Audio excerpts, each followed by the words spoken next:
আসসালামু আলাইকুম রহমতুল্লাহ। আশা করি সবাই ভালো আছেন। এই যে দেখেন, আমি পাতিলগুলো ডিসপ্লে দিচ্ছি আজকে। পাতিলগুলো ডিসপ্লে দিচ্ছি বলতে আপনার পাতিল যা ছিল সবগুলো ঢেলে আগে নামাইছি, নামানোর পরে আবার পাতিলে বস্তার ভিতরে রাখতেছি। এরপরে ডিসপ্লে হবে, কারণ দেখা যায় যে অনেক সময় ছোটো পাতিল বা বড় পাতিল এক ক্যাটাগরির পাতিল নিচে বেশি পড়ে থাকে।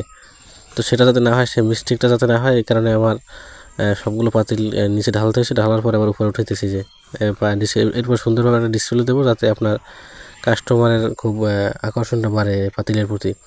কারণ এটা কয়েকটা ক্যাটাগরির পাতিল আছে, ছোট বড় বিভিন্ন সাইজের আছে। তো আগে বলি, পাতিলগুলো কিসের কাজে লাগে। আপনার বাসা বাড়িতে আপনার চা চা তৈরি করতে, ডিম সেদ্ধ দিতে, টুকটাক ছোটোখাটো কাজে, একবার বড় কাজের না।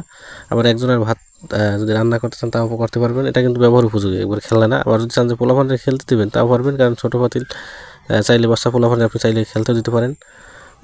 আপনার খুশি আর কি। তো ওই যে দেখেন, আমি কি সুন্দরভাবে পাতিলগুলো সাজাইয়া আবার ডিসপ্লে দিতেছি এই যে।